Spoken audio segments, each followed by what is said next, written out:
Bismillahirrahmanirrahim. Assalamualaikum warahmatullahi wabarakatuh. Pada kesempatan ini kita akan membahas tentang hidrolisis garam. Hidrolisis itu diambil dari dua kata, yaitu hidro yang artinya air dan lisis artinya penguraian. Sehingga kalau digabungkan, yang dimaksud dengan hidrolisis garam itu adalah penguraian garam oleh air. Pada saat kita membahas tentang larutan asam dan basa, kita juga sudah membahas tentang pembentukan garam. Garam itu secara umum dibentuk dari asam dengan basa akan menghasilkan garam dengan air. Air atau H2O kalau kita uraikan, ionisasikan, maka dia akan menghasilkan ion H+ dan ion OH-. Nah, ion mana saja yang akan terhidrolisis? Yaitu ion yang berasal dari asam atau basa yang bersifat lemah. Nah, dari konsep ini kita bisa memprediksikan nanti kira-kira garam ini akan bersifat netral, asam, atau basa. Ini adalah data hasil percobaan uji sifat asam basa beberapa garam. Ada 6 garam yang kita uji, yaitu NaCl, K2SO4, CH3COONA, ada NH4Cl, NH4 2 kali SO4, dan BaCN2. Untuk garam yang pertama dengan yang kedua, ternyata dengan lakmus merah dan lakmus biru dia tidak berubah, ya. Jadi warna lakmusnya tidak diubah. Ini menunjukkan bahwa kedua garam itu bersifat netral. Kemudian garam yang ketiga, CH3COONA, lakmus merah berubah menjadi biru, ya. Sedangkan lakmus biru itu tetap. Maka kalau dua-duanya biru, kita simpulkan dia bersifat basa. Sedangkan yang keempat dengan yang kelima ini datanya sama. Artinya lakmus merah tidak berubah, sedangkan lakmus biru itu berubah menjadi merah. Kita simpulkan bahwa kedua garam ini bersifat asam. Dan yang keenam, sifat garamnya sama seperti garam yang ketiga. Jadi lakmus merah berubah menjadi biru dan biru tetap biru. Maka kita simpulkan juga sama, yaitu dia bersifat basa. Nah, dari data hasil percobaan ini nanti kita bisa gunakan sebagai panduan untuk menentukan sifat beberapa garam berdasarkan teori.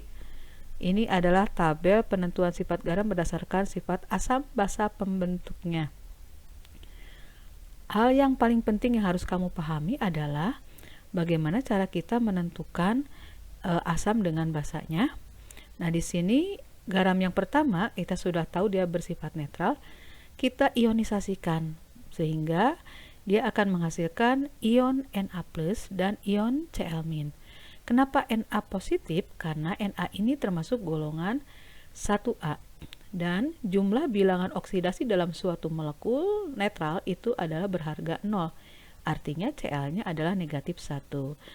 Nah, untuk menentukan muatan-muatan dari molekul ini kita harus pahami dan ingat ada molekul-molekul ion, kation, dan anion dengan muatan tertentu. Seperti golongan 1A berarti plus 1, golongan 2A plus 2, dan sebagainya. Untuk KNO3 misalnya berarti karena K ini golongan 1A, maka kita simpulkan dia positif 1. Sehingga untuk ion sisanya NO3 dia bermuatan negatif 1. CH3COONA di sini patokannya adalah Na positif sebagai golongan 1A. Maka sisanya dia berarti bermuatan negatif 1. Untuk NH4Cl di sini kita harus ingat bahwa NH4 itu bermuatan positif 1 dan Cl ini adalah golongan 7A dengan kondisi dia sebagai anion, maka itu sudah pasti berharga negatif 1. Kemudian garam yang kelima adalah NH4 2 kali SO4. NH4 ini muatannya akan sama, yaitu berharga positif 1. Karena dia ada 2 buah, maka nanti jumlahnya adalah positif 2. Sedangkan SO4 itu berarti muatannya negatif 2. Oleh karena itu kalau kita jumlahkan muatannya SO4-2, NH4-nya plus 1 kali 2 jadi plus 2, sehingga kalau kita jumlahkan jumlah biloxnya atau jumlah muatannya adalah 0. Dan yang terakhir adalah BaCN2. Ba ini adalah golongan 2A, maka dia bermuatan 2 positif. dan Cn itu bermuatan negatif 1, ion sianida. Maka di sini SCN-nya harus 2 buah supaya nanti kalau dijumlahkan menjadi 0 ya. Oke, dari sifat-sifat ini maka kita bisa menentukan sifat asam basa pembentuknya. Nah, untuk menentukan asam basa pembentuk maka kembali kepada patokan kita bahwa kalau H2O terurai menjadi H+ dan OH-, sehingga untuk garam yang pertama Na+ ini akan berikatan dengan siapa? Tentu saja dia akan berikatan dengan OH-, ion negatif. Kalau yang negatif Cl- berarti dengan H+. Nah, untuk membentuk asam berarti ada cirinya ada H+-nya. Maka rumus asamnya adalah HCl, dari H+ dengan Cl-. Kemudian untuk basanya berarti antara Na+ dengan OH-, sehingga terbentuk basa NaOH. Demikian juga untuk garam yang lainnya. Jadi patokannya ingat asam itu H+, basa itu ada OH-nya. Yang kedua berarti K+ dengan OH- kan menjadi KOH, dan H+ dengan NO3- membentuk HNO3. Demikian juga untuk garam yang ketiga dengan yang keempat. Nah, garam yang kelima. Untuk garam yang kelima NH4+. Di sini kan ada 2. Nah, angka 2 ini tidak mempengaruhi terhadap muatan dari atau rumus dari basa atau asam yang akan dibentuknya. Tetapi kita patokannya adalah NH4 itu muatannya berapa? +1. Karena dia +1, nanti dia mengikat OH-1, berarti kalau kita gabungkan nanti pas kan jumlahnya jadi 0, sehingga akan membentuk NH4OH, bukan NH42OH. Demikian juga dengan H2SO4 yang terbentuk. Kenapa H2SO4 bukan HSO4? Di sini ada H+. Sedangkan SO4 di sini adalah bermuatan negatif 2. Nah, supaya jumlah muatannya nanti jadi 0, artinya H-nya di sini harus ada 2 buah. H-nya +1 kali 2 jadi +2. Sedangkan SO4 di sini muatannya adalah negatif 2, sehingga jumlahnya nanti adalah 0. Maka rumusnya adalah H2SO4. Untuk garam yang terakhir di sini adalah pembentukan basa dari Ba+2 dengan OH-1. Artinya yang negatifnya ini harus 2 buah, sehingga nanti jumlah muatannya di sini menjadi 0. Ba-nya +2, OH-nya -1 kali 2 berarti 0. Nah, tadi kita sudah singgung bahwa yang terhidrolisis itu adalah yang bersifat lemah. Oleh karena itu, Ibu kasih warna hijau untuk asam basa yang bersifat lemah. Dari mana kita mengetahui dia bersifat asam kuat, asam lemah, basa kuat, basa lemah?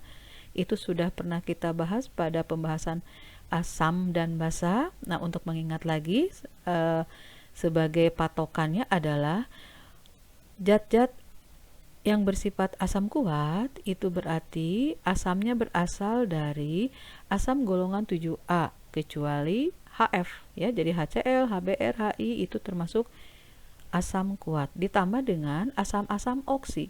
Asam-asam oksi ini adalah asam-asam yang mengandung oksigen seperti HNO3, kemudian H2SO4 ya.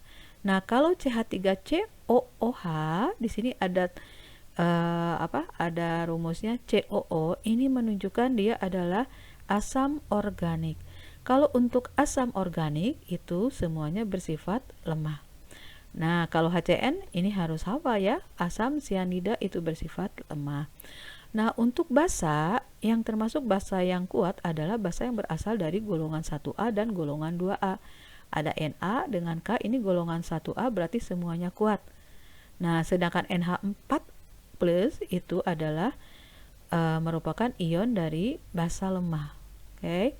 Sedangkan BaOH2 ini Ba termasuk ke dalam golongan 2A berarti dia bersifat kuat. Nah, sekarang kita prediksikan dia akan garamnya bersifat netralkah, basakah, atau asamkah? Kalau dia berasal dari asam dan basa yang kuat, artinya tidak ada yang lebih dominan, maka dia akan bersifat netral, ya. Tapi kalau misalnya salah satu bersifat kuat dan lemah, artinya yang akan dominan adalah yang bersifat kuat. Di dalam basa yang ketiga dengan yang keenam itu yang bersifat kuatnya adalah si basa, sedangkan asamnya bersifat lemah. Oleh karena itu dia akan memiliki garam yang bersifat basa. Demikian juga untuk garam yang keempat dengan yang kelima. Yang kuatnya adalah asamnya, maka dia akan bersifat asam. Oke ya, insya Allah bisa dipahami. Berikutnya adalah jenis garam berdasarkan asam basa pembentuknya seperti yang tadi kita bahas.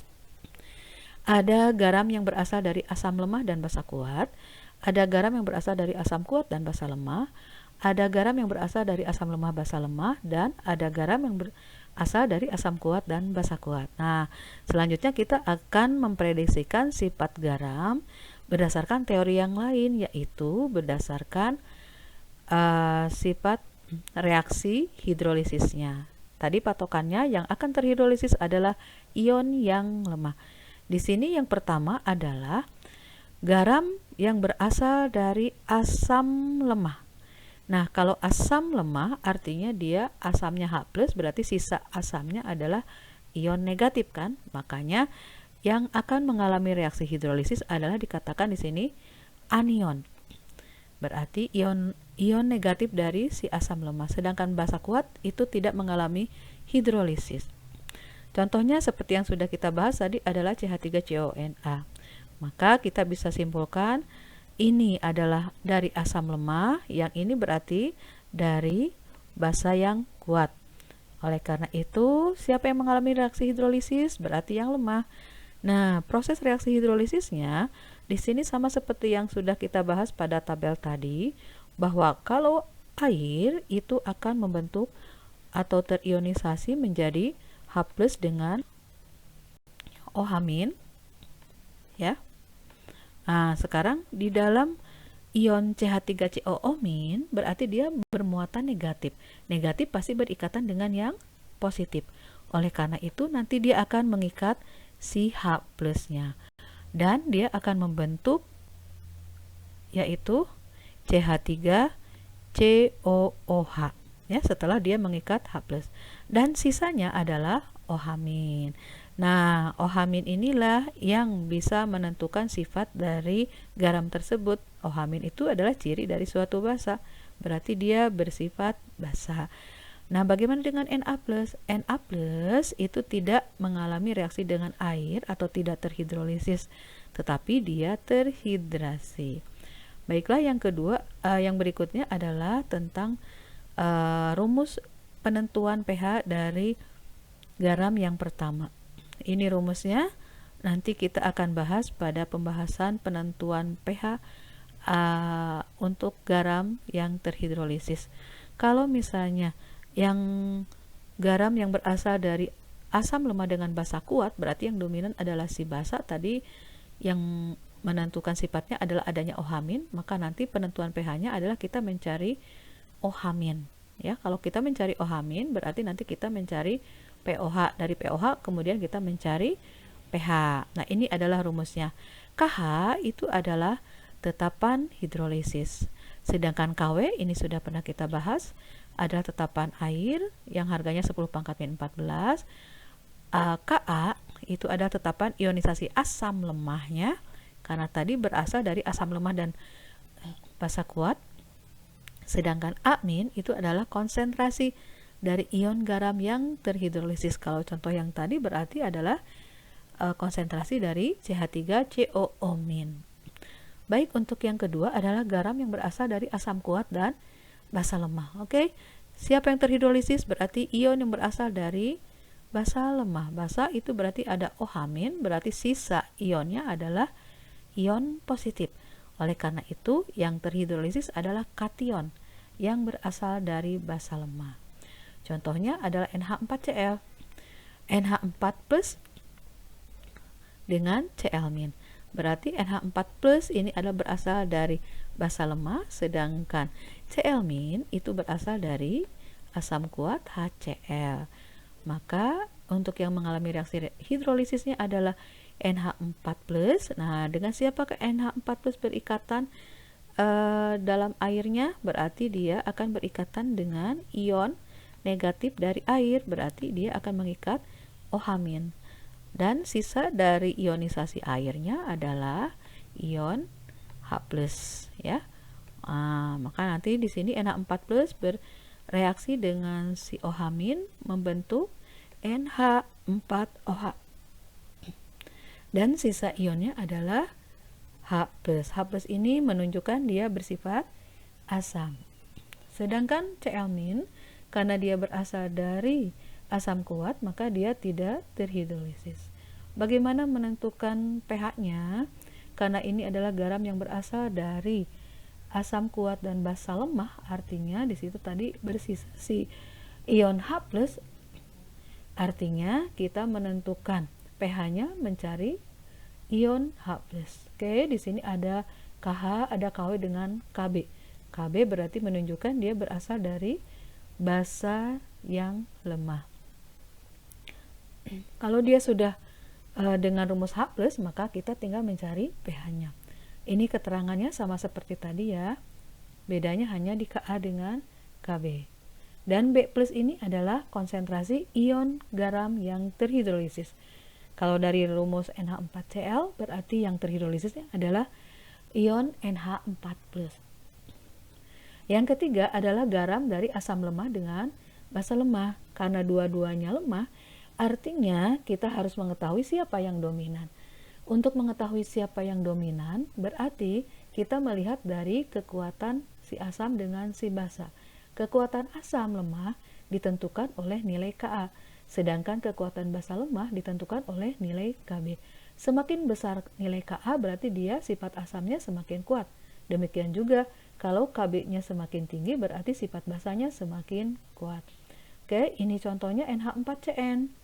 Kalau kita uraikan, berarti dia berasal dari ion-ion asam dan basa yang bersifat lemah. NH4+ akan terhidrolisis seperti tadi, berarti NH4+ dengan OH- membentuk NH4OH. Sedangkan Cn- akan mengikat H+ sehingga membentuk HCN dan OH-. Nah, di sini dia menghasilkan H+ dan menghasilkan OH-. Siapa yang menentukan sifat garamnya? Berarti itu yang lebih kuat. Oke, untuk menentukan pH-nya, ini rumusannya, ini menentukan KH-nya, dan di sini kalau kamu lihat dari rumus tersebut, tidak dilibatkan adanya konsentrasi garam tersebut. Artinya, berapapun konsentrasi garamnya, kalau dia berasal dari asam lemah dengan basa lemah, kita tinggal melihat nilai Ka dengan Kb-nya saja. Kalau Ka-nya lebih besar daripada Kb-nya, artinya garam tersebut bersifat asam. Tapi kalau Ka-nya lebih kecil daripada Kb, berarti dia bersifat basa.